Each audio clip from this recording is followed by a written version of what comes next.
अभी भी कोई कंफ्यूजन है किसी को एवरेज एटॉमिक मास में? एवरेज एटॉमिक मास डिफाइंड है आइसोटोप्स के लिए। हमने 3 आइसोटोप ले लिए, उनकी अबंडेंस आपको मालूम है, तो ये उनका एवरेज आ गया। एक प्रॉब्लम लिखो, लास्ट क्लास में मैंने आपको क्लोरीन की प्रॉब्लम कराई थी। एक और प्रॉब्लम लिखो, उल्टा मैं दे रहा हूं।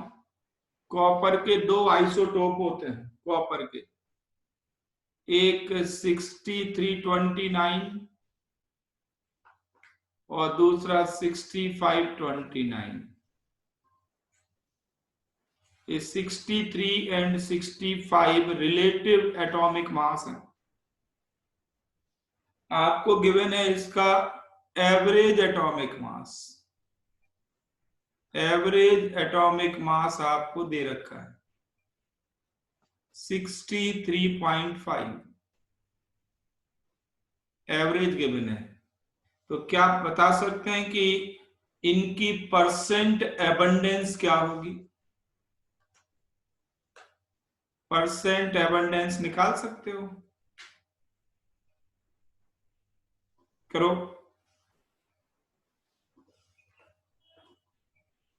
अब मैंने एवरेज एटॉमिक मास दे दिया, परसेंट एबंडेंस आपसे पूछे।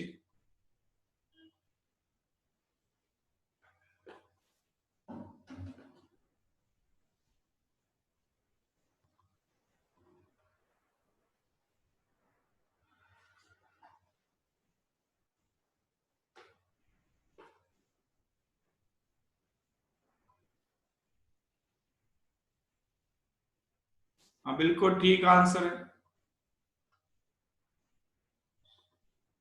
बेवर ने बिल्कुल ठीक आंसर दिया। ये मान लेते हैं A% है, तो ये हो जाएगा 100 माइनस A। अगर एक A% है तो दूसरा 100 माइनस A। तो आपको करना क्या है, सिंपली इस फॉर्मूला का यूज करना है। A times 63 plus 100 minus A times 65 divided by A plus 100 minus A। Solve कर लें इसको। तो A into 63, A into 63 plus 100 minus A into 65 divided by A plus 100 minus A। ये है एवरेज एटॉमिक मास किसके बराबर? 63.5 के बराबर। इसको सॉल्व करके आप A निकाल लें।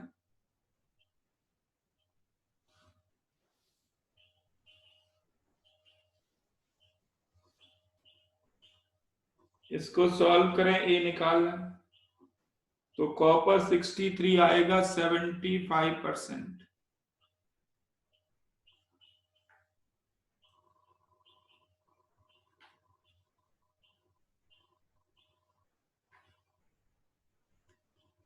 तो अभी भी किसी को एवरेज एटॉमिक मास में कंफ्यूजन है? कोई ऐसा है जिससे क्लैरिटी ना हुई हो? Now relative molecular mass, write down relative molecular mass.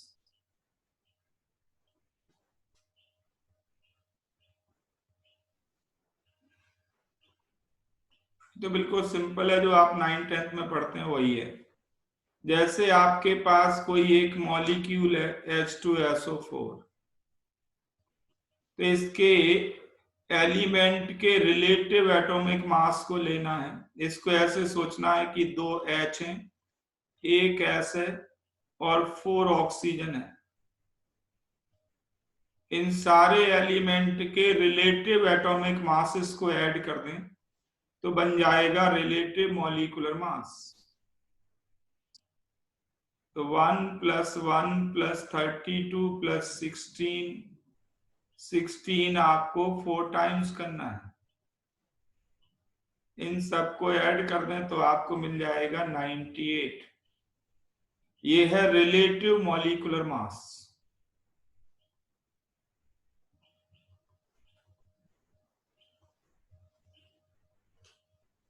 अब आप याद करें एक पॉइंट जो लास्ट क्लास में आपने किया था। लास्ट क्लास में आपने ये किया था कि जैसे हमने लिया था एल्यूमिनियम, मैंने आपको कहा था कि जो इसका मास नंबर है इसको दो तरह से एक्सप्रेस कर सकते हैं। मास नंबर को अगर यू में लिखेंगे तो क्या मिलेगा, और मास नंबर को सीधे ग्राम में लिखेंगे तो क्या मिलेगा। तो अगर मास नंबर को यू में लिख देते हैं तो हमें क्या मिलता है, mass of one aluminium atom. Gram में लिख दें तो क्या मिलता है आपको, mass of 6.022 into 10⁻23 aluminium atoms. ये आपने लास्ट क्लास में किया था। अब हमारे पास है रिलेटिव मॉलिक्यूलर मास। तो रिलेटिव मॉलिक्यूलर मास को भी आप यू में एक्सप्रेस कर सकते हैं, रिलेटिव मॉलिक्यूलर मास को ग्राम में भी एक्सप्रेस कर सकते हैं। ये ध्यान देना, रिलेटिव एटॉमिक मॉलिक्यूलर मास और रिलेटिव एटॉमिक मास डायमेंशनलेस होते हैं, दे आर डायमेंशनलेस।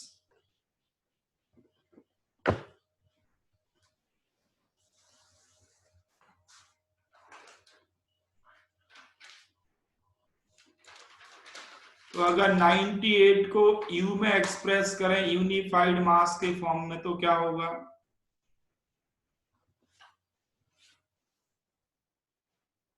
क्या मिलेगा आपको यूनिफाइड मास के टर्म में लिखें तो हमें मिलेगा mass of 1 H2SO4 molecule.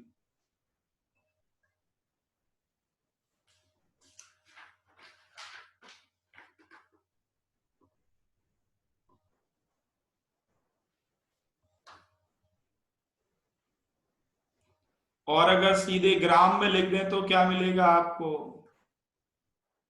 Mass of 6.022 into 10⁻23 H2SO4 molecules.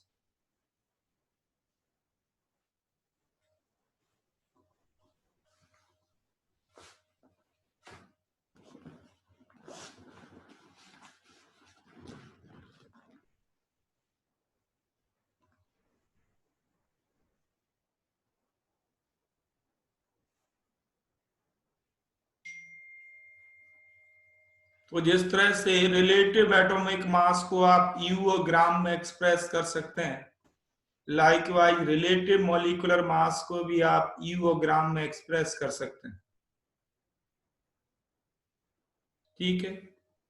अब जैसे प्रॉब्लम आपसे पूछी जाए, ये लिख लिया आप सबने,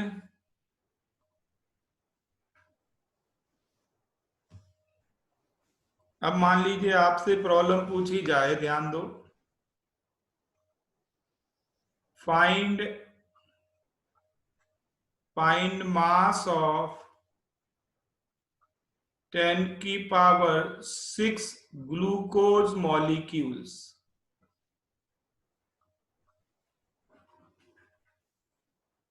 10⁻6 ग्लूकोज मॉलिक्यूल्स, इनका मास बताना है।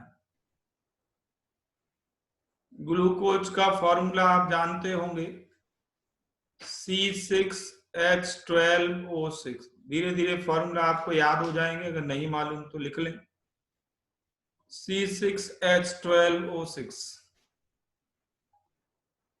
और रिलेटिव एटॉमिक मास आपको दिए जाएंगे प्रॉब्लम में, कार्बन का 12 होता है, हाइड्रोजन 1, ऑक्सीजन 16।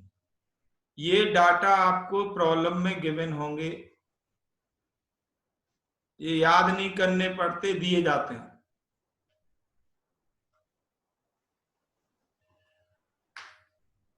आपको बताना है 10⁻6 ग्लूकोज मॉलिक्यूल्स का मास।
तो देख लें, बिल्कुल सिंपल प्रॉब्लम है, कई तरह से इसको कर सकते हैं आप।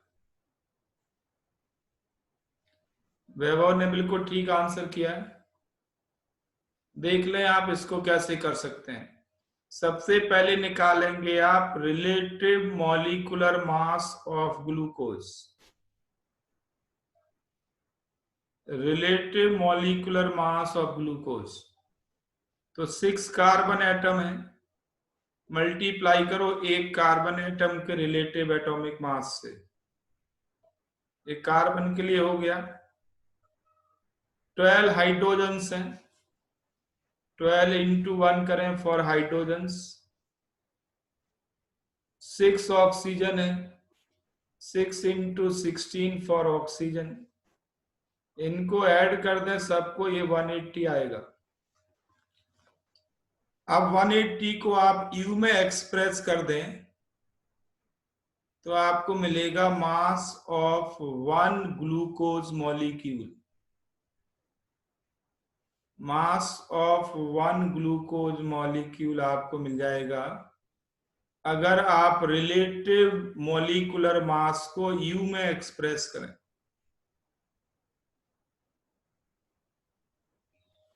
तो ये तो एक ग्लूकोज मॉलिक्यूल का मास हो गया।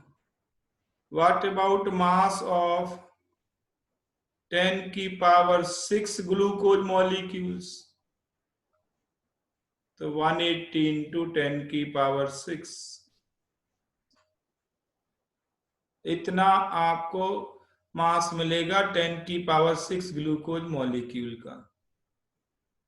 तो अगर ऑप्शन यू में है, यूनिफाइड मास के टर्म में है, तब तो ठीक है, इतना ही छोड़ देना।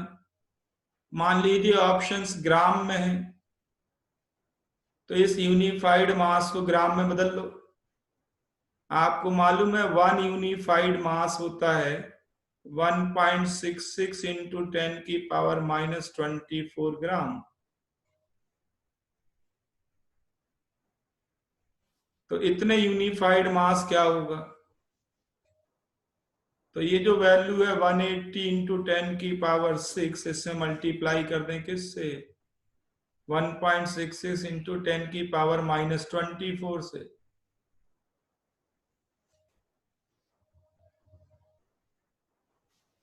तो ये मास आपको मिल जाएगा ग्राम में।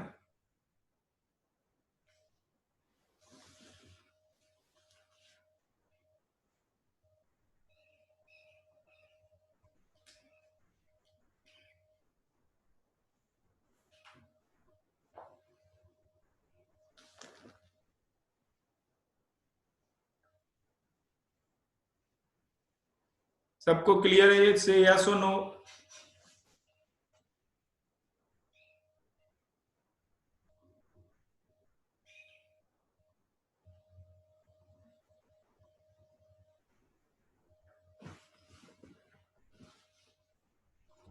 चलो देखो, ये बिल्कुल सिंपल है।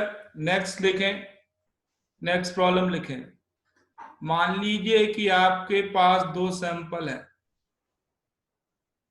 दो सैंपल हैं, दोनों सैंपल मीथेन के हैं। एक तो है 32 U और दूसरा है 32 ग्राम। दोनों सैंपल मीथेन गैस के हैं, बट एक सैंपल का मास है 32 U, दूसरे सैंपल का मास है 32 ग्राम। आपको गिवन है relative atomic masses carbon 12, hydrogen 1। Relative atomic masses given है। Find number of molecules in both sample. Find number of molecules.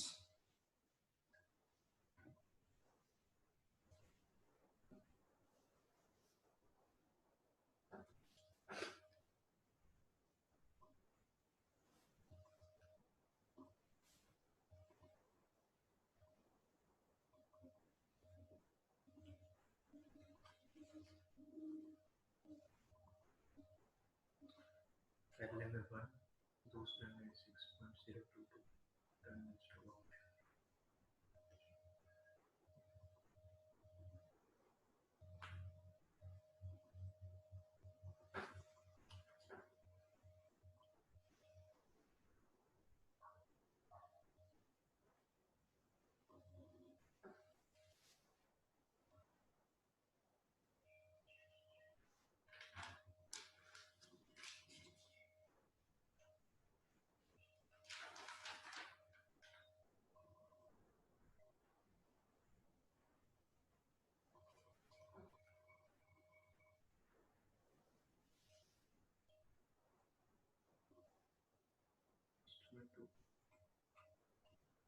तो फर्स्ट में 2 आएगा।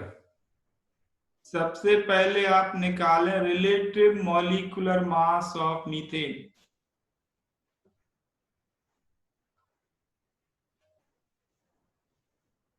आप लोग अपने करेक्ट नेम के साथ एंटर करें, ध्यान रहे पिछली क्लास में भी मैंने कहा था relative molecular mass of methane 12 + 4 16। अब अगर 16 को यू में एक्सप्रेस कर दें तो आपको 1 मॉलिक्यूल का मास मिल जाएगा। तो mass of 1 molecule 1 CH4 molecule, ये होगा 16U। तो 16U में एक मॉलिक्यूल है, तो 32U में कितने मॉलिक्यूल होंगे? 2। तो पहले का आंसर है 2। 32U अमाउंट में होंगे 2 molecules. It is the mass of 2 molecules. Second case. अब इस मास जो रिलेटिव मॉलिक्यूलर मास निकाला इसको ग्राम में एक्सप्रेस कर लो। तो आप क्या कहोगे? 16 ग्राम CH4 contains Na molecules Avogadro number के बराबर। तो 32 ग्राम sample contains how many? It will have 2 into Avogadro number, double हो गया 2 into Avogadro number। इतना नंबर ऑफ मॉलिक्यूल आएगा।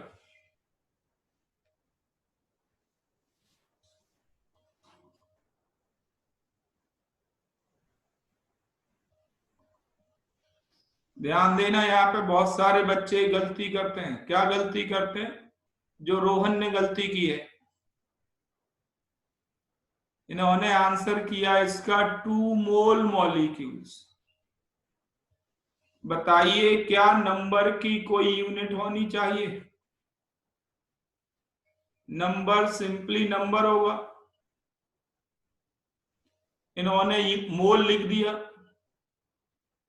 मोल किसकी यूनिट है? मोल तो अमाउंट की यूनिट है। तो 2 मोल मॉलिक्यूल अगर आप कहते हैं तो वो गलत है।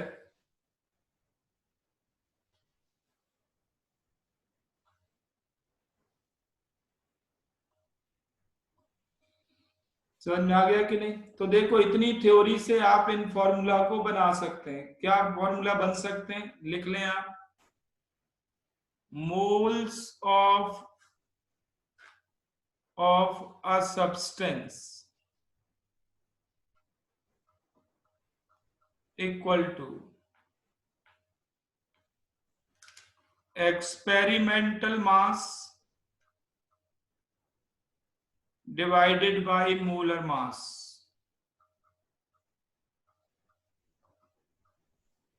एक्सपेरिमेंटल मास ग्राम में हो तो मोलर मास भी ग्राम में होना चाहिए।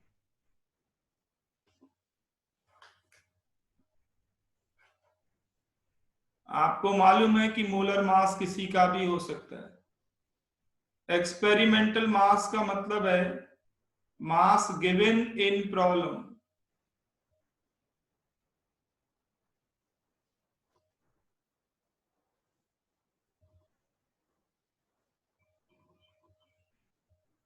Mass given in problem. ये मास प्रॉब्लम में दिया जाएगा, वो एक्सपेरिमेंटल मास है, तो आप मोल्स निकाल सकते हैं आसानी से। ये एटम के लिए भी ट्रू है और मॉलिक्यूल के लिए भी ट्रू है। एटम के लिए भी ट्रू है, मॉलिक्यूल के लिए भी ट्रू है। जैसे फाइंड नंबर ऑफ मोल्स। अब मोल्स का नंबर बताना है, कितने मोल्स हैं इन इन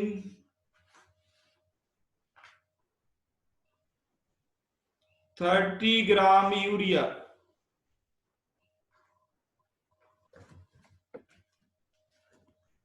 यूरिया का फॉर्मूला है N2H4CO। रिलेटिव एटॉमिक मास आपको गिवन है।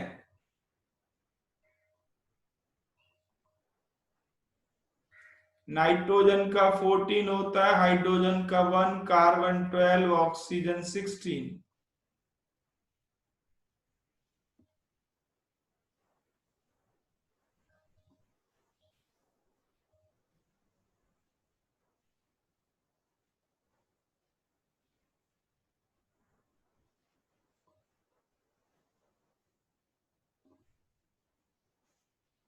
तो ये जो 30 ग्राम गिवन है, ये एक्सपेरिमेंटल मास है।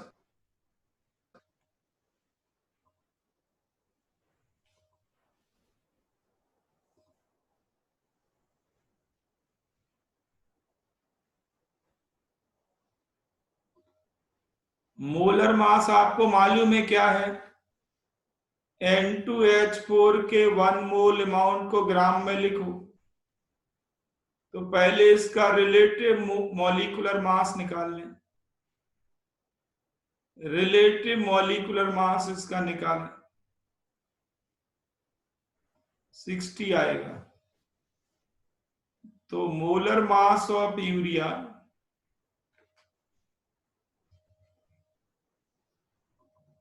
ये हो जाएगा 60 ग्राम।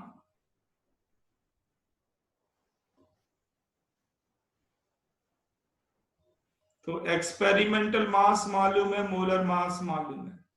नंबर ऑफ मोल्स कितने आएंगे? तो एक्सपेरिमेंटल मास है 30 ग्राम, मोलर मास है 60 ग्राम, 0.5 मोल आ जाएंगे।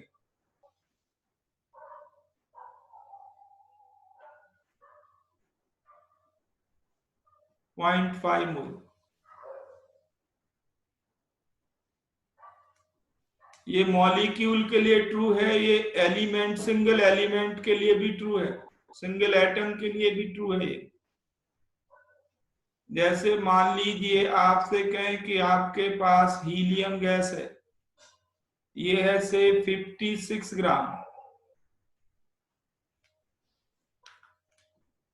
Find number of moles.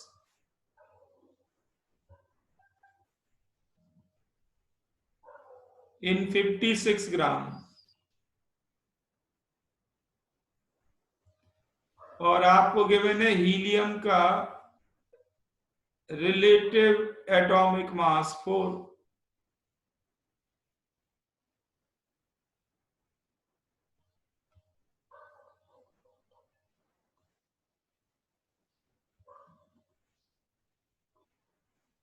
बिल्कुल आसान है। Number of moles equal to experimental mass divided by molar mass. Experimental mass जो प्रॉब्लम में या एक्सपेरिमेंट में लिया गया है, मोलर मास 4, तो 14 मोल है इसके अंदर, 14।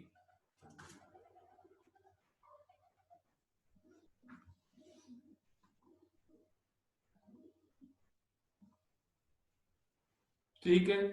तो ये जो फॉर्मूला आपने लिखा है ये एटम के लिए भी है और मॉलिक्यूल के लिए भी है और आयन के लिए भी है, ये किसी भी सब्सटेंस के लिए है, इसलिए मैंने number of moles of substance कहे थे।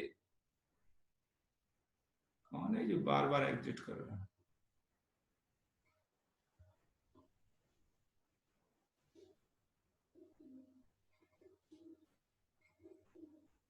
ये फॉर्मूला सबके लिए एप्लीकेबल है। दूसरा फॉर्मूला लिखें आप, number of moles of substance. अगर सैंपल में अमाउंट ना दी जाए, नंबर दिया जाए पार्टिकल का, तो वो ये है experimental number of particles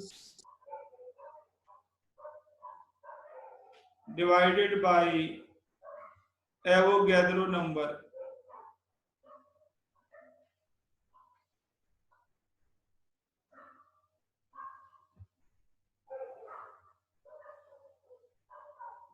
experimental number of particles में एवोगैड्रो नंबर से डिवाइड करेंगे तो आपको मिल जाएगा number of moles of substance.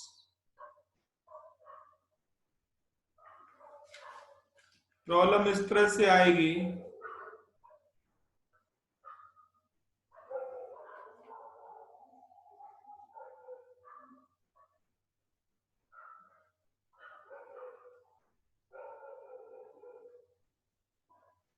Problem इस तरह से आएगी, फाइंड अमाउंट ऑफ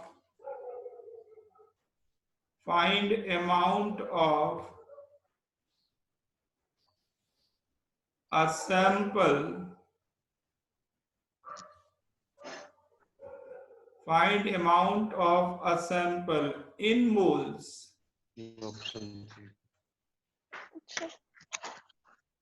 containing 10 की पावर 16 molecules। कोई भी एक सैंपल है, उसमें 10 की पावर 16 मॉलिक्यूल है, किसी के भी हो, मोल्स में तो अमाउंट सेम ही लिखी जाएगी।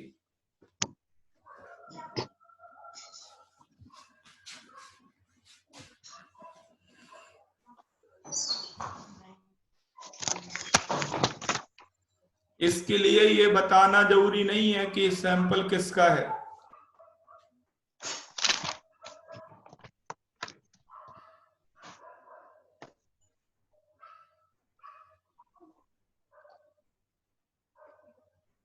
तो आंसर बहुत ही आसान है, नंबर ऑफ मोल्स क्या हो जाएगा,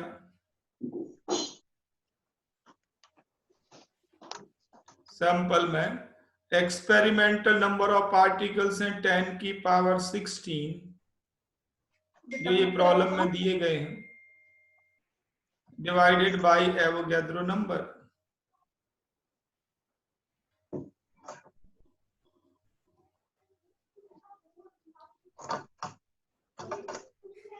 टेन की पावर 23। तो ये आंसर है नंबर ऑफ मोल्स के टर्म में।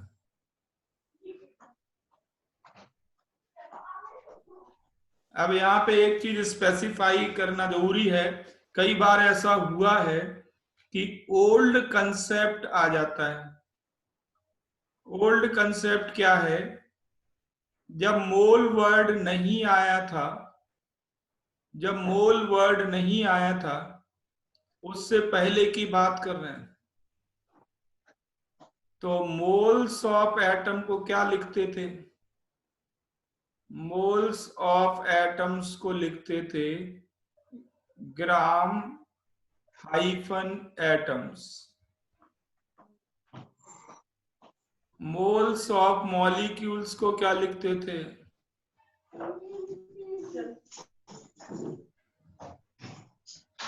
ग्राम hyphen molecules. Moles of ions को क्या लिखते थे, ग्राम आयन। आगे ग्राम लगा देना, हाइफन लगा के उस पार्टिकल का नाम लिखना।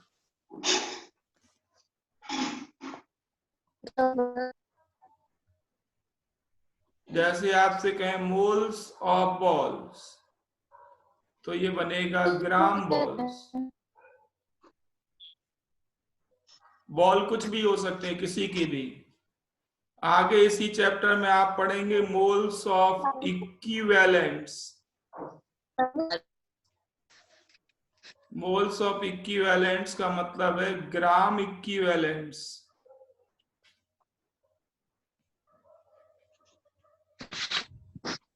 तो जो भी पार्टिकल का नाम है उसके आगे ग्राम लगा दिया जाता था। ये ओल्ड कंसेप्ट है, ये right hand side old concept लिखा हुआ है, बट ये ओल्ड कंसेप्ट कंफ्यूजिंग है।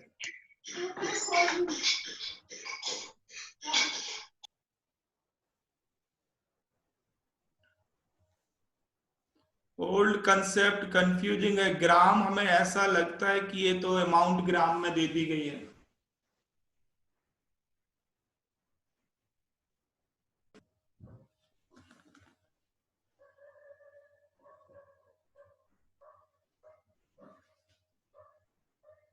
जैसे मैं एक सेंटेंस बोलूं, आपको पता लगेगा कि ये तो बड़ा सेंटेंस ही गड़बड़ है। से आई हैव, लिखो sentence, I have 1.5 gram friends.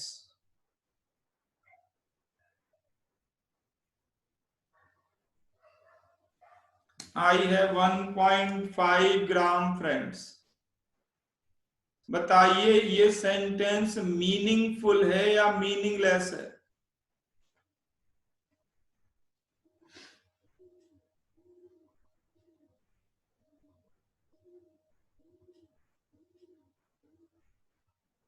Just ये बताना कि ये सेंटेंस मीनिंगफुल है या मीनिंगलेस है।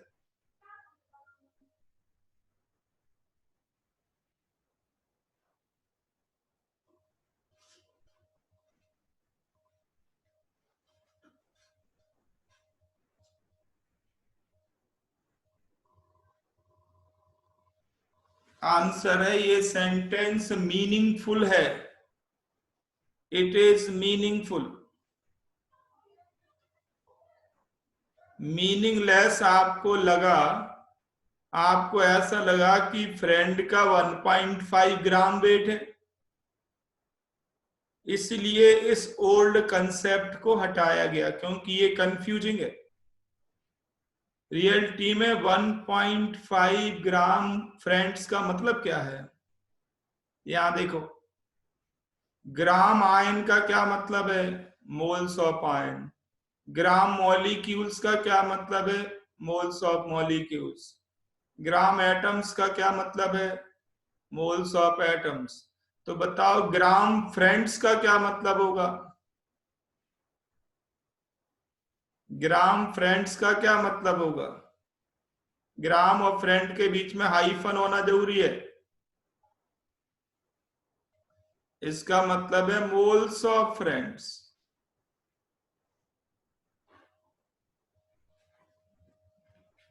पार्टिकल आपके पास फ्रेंड है,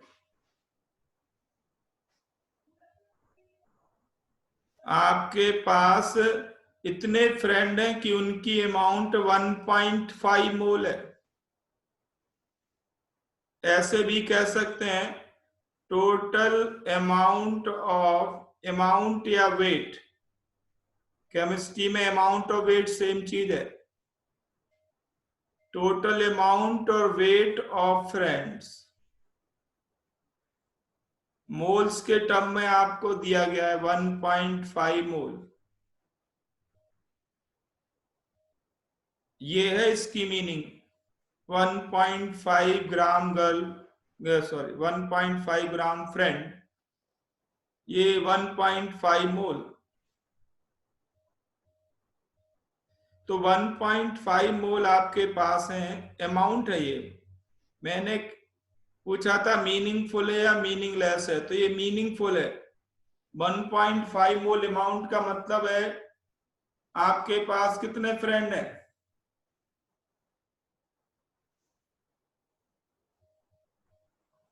आपके पास कितने फ्रेंड हैं? तो 1.5 मोल अमाउंट, इतनी amount containing how many friends?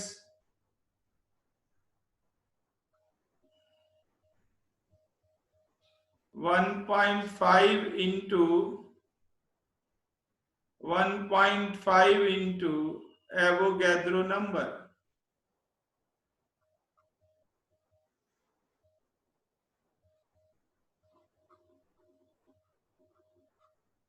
तो आपके इतने फ्रेंड हैं, इनकी अमाउंट आपको प्रॉब्लम में दी गई थी। इन सबके फ्रेंड को, इन सबके मास को सम कर दिया, आपको टोटल मास दिया गया था। प्रॉब्लम में आपको टोटल मास दिया गया था। ये लिखा था 1.5 ग्राम फ्रेंड, मतलब आपके जो टोटल फ्रेंड्स हैं उनका मास दिया गया है मोल के टर्म में। तो उसको हम नंबर में कन्वर्ट कर सकते हैं। हमें मालूम है कि 1.5 मोल अमाउंट में कितने पार्टिकल आ सकते हैं, कितने फ्रेंड्स आ सकते हैं। तो ये मीनिंगलेस लगता है पर है नहीं। मेजॉरिटी को ये मीनिंगलेस लगा बट ये है मीनिंगफुल। इसलिए इस ओल्ड कंसेप्ट को हटा दिया गया है। ये ओल्ड कंसेप्ट हटा दिया गया है। पर कभी कभी ऐसा भी होता है, क्वेश्चन आज भी आ जाते हैं, आज भी क्वेश्चन आ जाते हैं ये वर्ड यूज करके। जैसे आप प्रॉब्लम लिखें,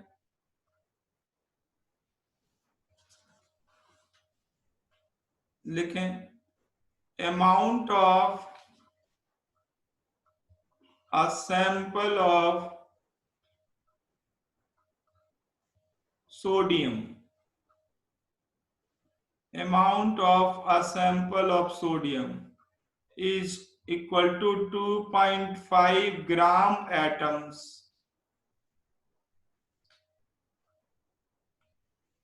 ये दी गई है आपको। Find number of sodium atoms in sample।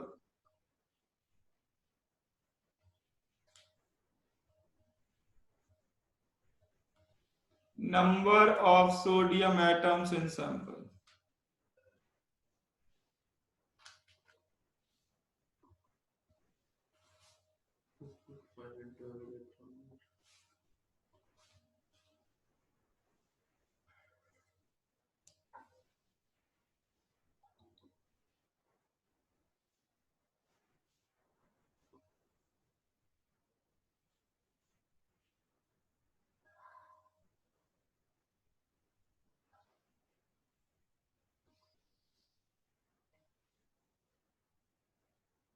तो पिछली प्रॉब्लम में मैंने लिया था 1.5 ग्राम फ्रेंड्स, यहाँ पे है 2.5 ग्राम एटम्स। तो ग्राम और एटम के बीच में हाइफन है, ये ध्यान देना।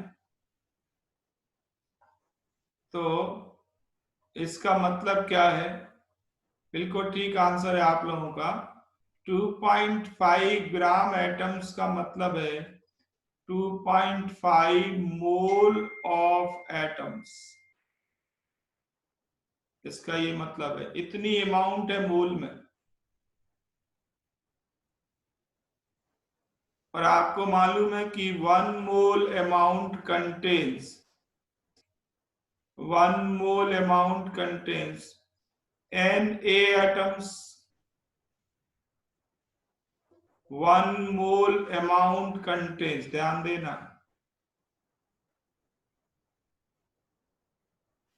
यहाँ पे मैं बता दूं, एक मिसकंसेप्ट हो जाता है, पिछली क्लास में भी मैंने बात की थी। कई बच्चे ऐसे लिखते हैं 1 मोल इक्वल टू 6.022 इंटू 10 की पावर 23। ये लिखना गलत है। आप ये लिखेंगे 1 mole amount contains these many atoms. तो 2.5 मोल अमाउंट में कितने?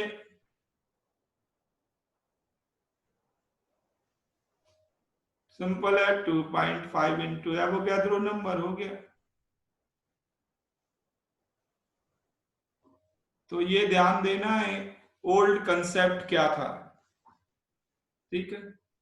अब कभी कभी क्या करते हैं, रिलेटिव एटॉमिक मास आपको दिया नहीं जाता, रिलेटिव एटॉमिक मास आपको निकालना पड़ता है। रिलेटिव एटॉमिक मास आप सॉरी रिलेटिव एटॉमिक मास या मेटल के लिए मेनली लिख लें, फॉर मेटल्स। फॉर मेटल्स कई बार ऐसा होता है देते नहीं है, तो रिलेटिव एटॉमिक मास या सिंपली एटॉमिक मास कहें। तो ये फॉर्मूला आप याद कर लें, ये फिजिक्स में आएगा। Atomic mass into specific heat of metal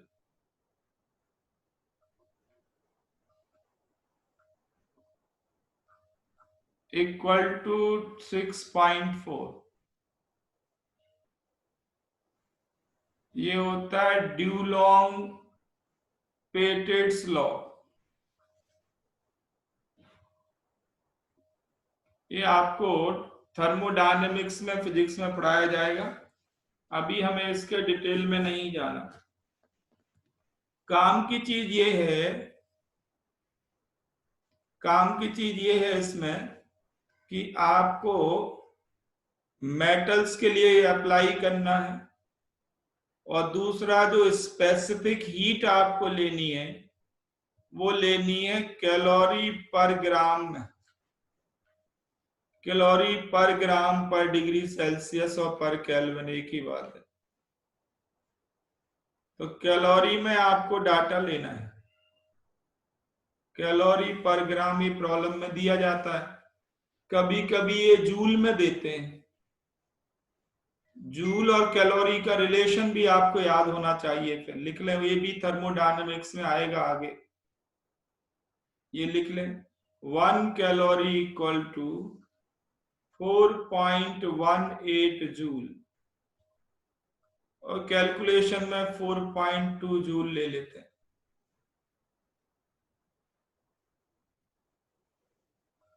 तो 1 कैलोरी इक्वल टू 4.2 जूल। अगर जूल में डाटा दिया गया है तो उसे कैलोरी में कन्वर्ट करके इसमें रखें, तो आपको एटॉमिक मास मिल जाएगा मेटल का। ये फॉर्मूला केवल मेटल के लिए अप्लाइड है और किसी के लिए नहीं, only for metal not for non metals. ठीक है। तो मैं आपको अब तक क्या बता चुका हूं, मैं लिख रहा हूं एक बार। एक तो मोल क्या होता है, मोल की जरूरत क्यों पड़ी। दूसरा एटॉमिक मास यूनिट क्या है या यूनिफाइड मास क्या है। तीसरा रिलेटिव एटॉमिक मास क्या है। चौथा एवरेज एटॉमिक मास क्या है। Then relative molecular mass. यहां तक आप कर चुके हैं।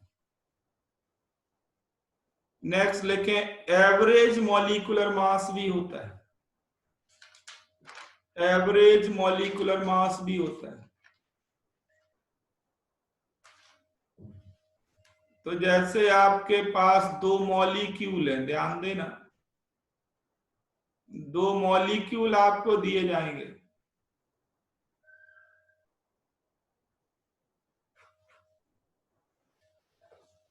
इसका मॉलिक्यूलर मास मान लेते हैं m1 है, इसका मॉलिक्यूलर मास है m2।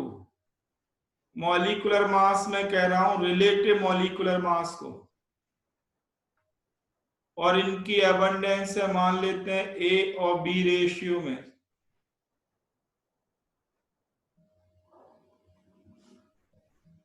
तो एवरेज मॉलिक्यूलर मास कितना,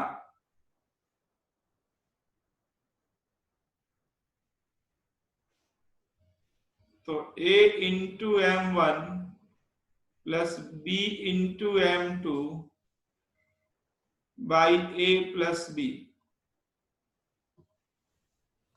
तो जिस तरह से एवरेज एटॉमिक मास निकालते हैं ऐसे ही एवरेज मॉलिक्यूलर मास भी निकलता है।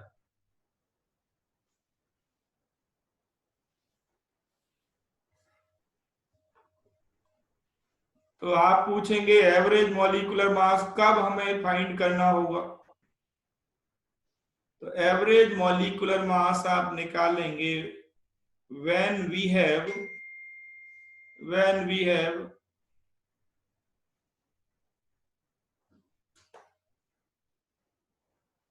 mixture of molecules।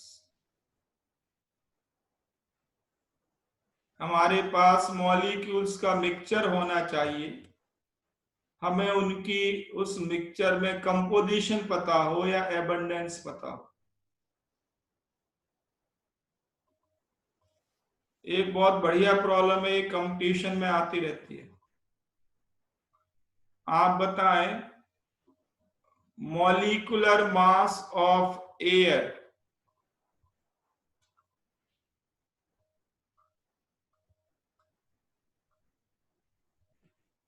एयर का मॉलिक्यूलर मास क्या है?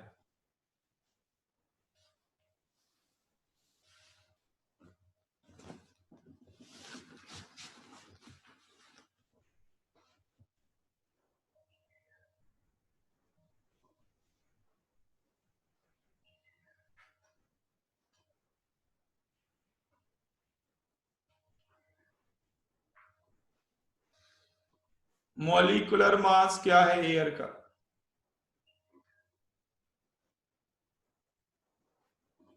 तो ध्यान दें, एयर क्या है, व्हाट इज एयर? तो एयर है मिक्सचर ऑफ गैसेस। एयर है मिक्सचर ऑफ गैसेस।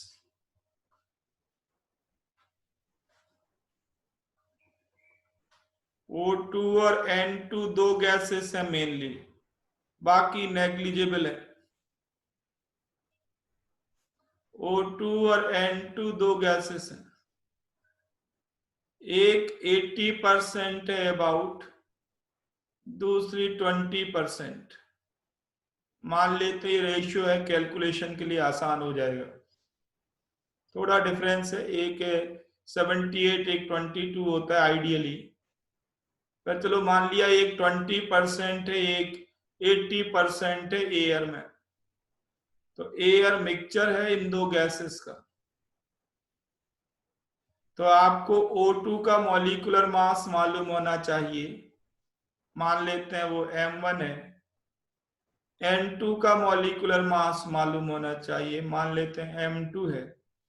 और उनकी रिलेटिव अमाउंट पता है, रेशियो मालूम है, तो आप निकाल सकते हैं मॉलिक्यूलर मास ऑफ एयर।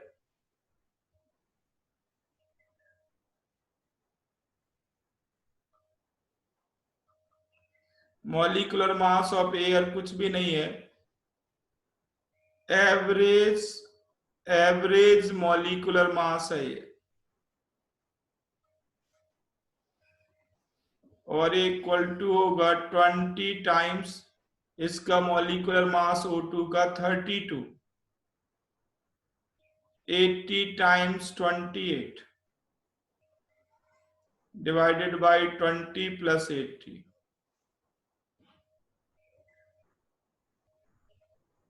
ये नियरली 28.8 आएगा,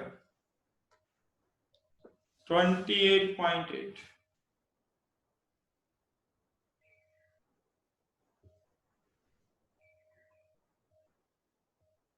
तो एयर मिक्सचर है। नेक्स्ट प्रॉब्लम लिखें, एक और लिख लें, आपको समझ में आ जाएगा, बिल्कुल आसान। से मेरे पास एक और मिक्सचर है, हीलियम गैस के 2 मोल हैं, हीलियम गैस के 2 मोल हैं।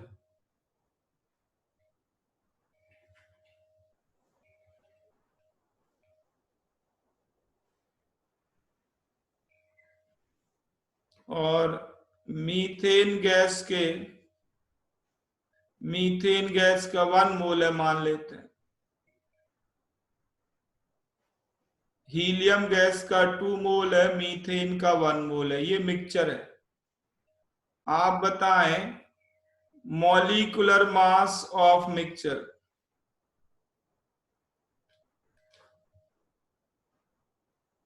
Molecular mass of mixture.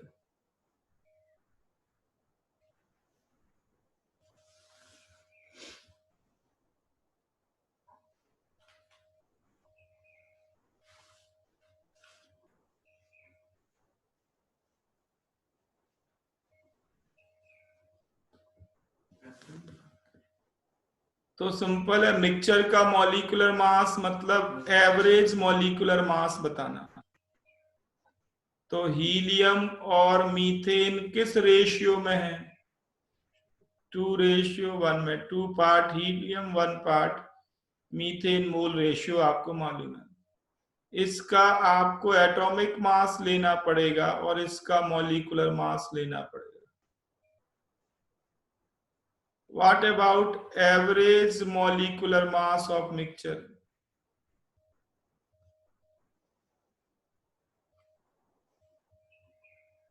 तो मॉलिक्यूलर मास ऑफ मिक्सचर का मतलब एवरेज आपको निकालना है। तो 2 पार्ट है हीलियम, 2 मोल हीलियम के हैं, इसका एटॉमिक मास होता है 4। 1 मोल मीथेन का है, इसका एटॉमिक मास 16। 12 कार्बन का, 4 हाइड्रोजन का, बाई 2 + 1। सॉल्व कर लेंगे।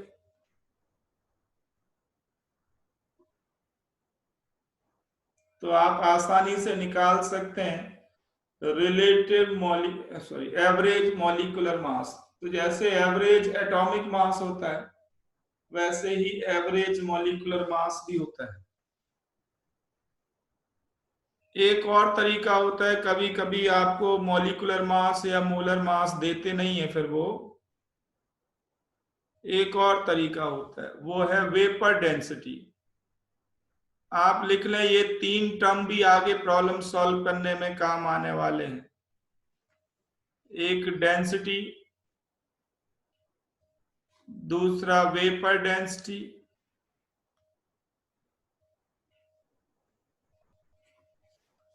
और तीसरा टर्म स्पेसिफिक ग्रेविटी।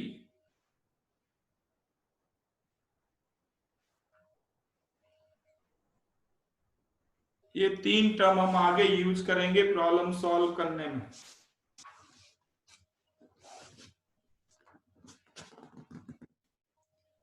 डेंसिटी क्या होती है सारे बच्चे जानते हैं।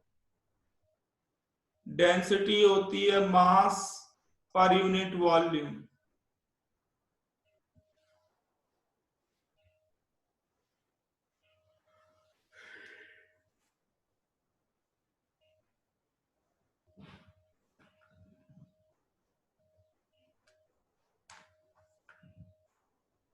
डेंसिटी है mass per unit volume. What is vapour density?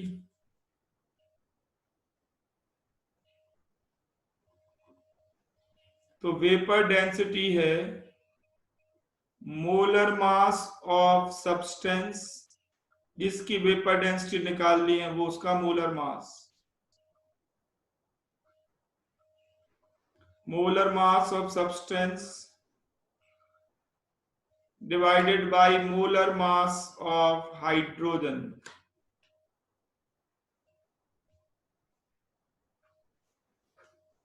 तो वेपर डेंसिटी 2 मोलर मासेस का रेशियो है,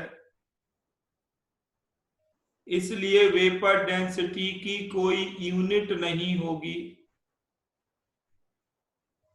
वेपर डेंसिटी की कोई यूनिट नहीं होगी, एक सिंपली नंबर आएगा।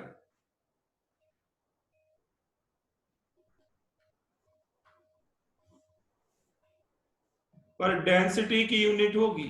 जैसे मास मान लीजिए किलोग्राम में है, वॉल्यूम मान लेते हैं लीटर में है, तो किलोग्राम पर लीटर इसकी यूनिट होगी। तो डेंसिटी की यूनिट होगी, वेपर डेंसिटी की कोई यूनिट नहीं होगी। अब आपसे कहें कि एयर की वेपर डेंसिटी बताओ, ये प्रॉब्लम आई हुई है। What is the vapour density of air?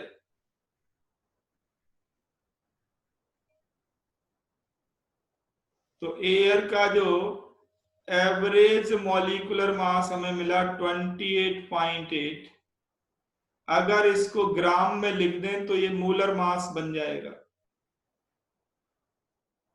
इसको ग्राम में एक्सप्रेस कर दें तो ये मोलर मास होगा। ठीक है, तो देखें आप, मोलर मास एयर का हमें मालूम चल गया 28.8 ग्राम में। मोलर मास हाइड्रोजन का मालूम ही होता है 2 ग्राम। एक एच एटम का 1 ग्राम, दो का 2 ग्राम। ग्राम बाय ग्राम कैंसिल होंगे तो डायमेंशन लेस क्वांटिटी, तो 14.4 ये है वेपर डेंसिटी ऑफ एयर।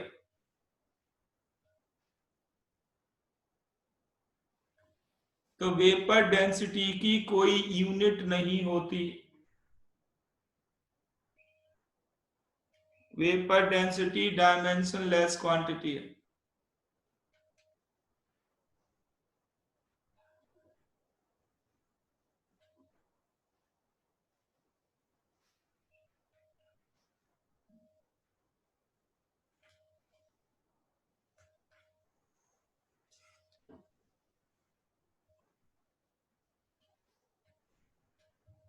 तो ध्यान दें, अगर इस फॉर्मूला को रीअरेंज कर दें तो मोलर मास ऑफ सब्सटेंस क्या आएगा? मोलर मास ऑफ सब्सटेंस ग्राम में आएगा। वो कितना रीअरेंज कर रहा हूं, तो वेपर डेंसिटी में मल्टीप्लाई करें मोलर मास ऑफ हाइड्रोजन से, वो है 2। तो फॉर्मूला होता है 2 इंटू वेपर डेंसिटी। ये फॉर्मूला न्यूमेरिकल प्रॉब्लम में हम आगे यूज करेंगे। तो मोलर मास आपको डायरेक्ट गिवन नहीं होगा, हो सकता है वेपर डेंसिटी दी जाए।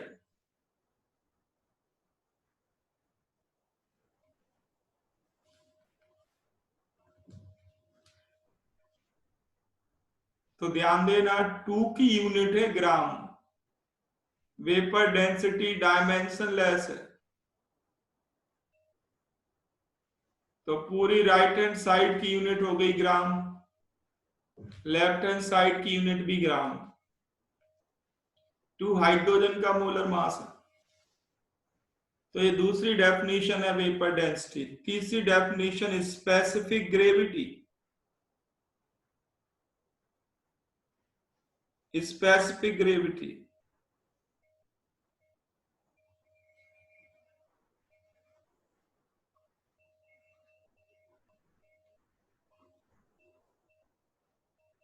ये तीनों टर्म आपको याद होने चाहिए। तो वो है actual density of substance, actual density of substance by density of water,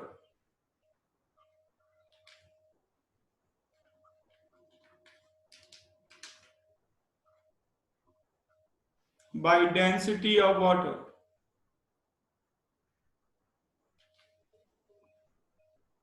तो दो डेंसिटीज का रेशियो है स्पेसिफिक ग्रेविटी। दो डेंसिटीज का रेशियो, तो क्या इसकी कोई यूनिट होगी? क्या स्पेसिफिक ग्रेविटी की कोई यूनिट होगी? आंसर है नो। दो डेंसिटीज का रेशियो है। तो ये तीन टर्म आगे फ्रीक्वेंटली आप यूज करेंगे, ये आपको याद होने चाहिए। तो वापस आते हैं मोल पे, और ध्यान रखना ये मैं तरीका बता रहा था आपको।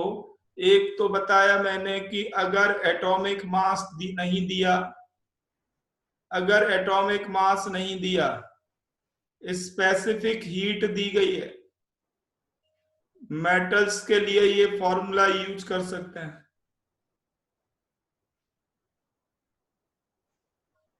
दूसरा मैंने आपको बताया कि मोलर मास के लिए कभी कभी वेपर डेंसिटी देते हैं, मोलर मास के लिए कभी कभी वेपर डेंसिटी देते हैं।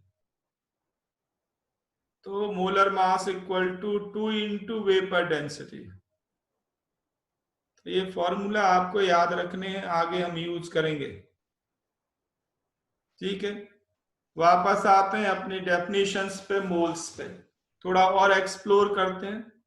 तो लिखें आप heading, determination of number of particles.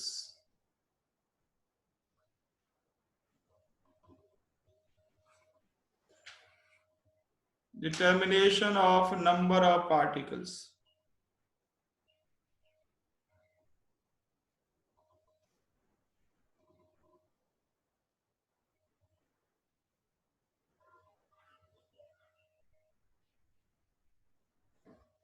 ठीक है, तो अभी इतना रहने देते हैं, इसको नेक्स्ट क्लास में कंटिन्यू करेंगे।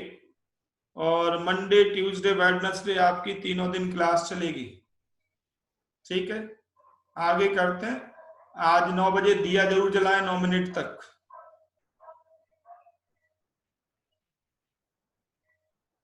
ठीक है, तो करते हैं नेक्स्ट क्लास में कल 3:30 पे। कोई दिक्कत हो तो आप उसको व्हाट्सएप कर सकते हैं, फिर हम डिस्कस कर लेंगे क्लास में। नेक्स्ट क्लास कल 3:30 पे। तो मैं एंड कर रहा हूं मीटिंग।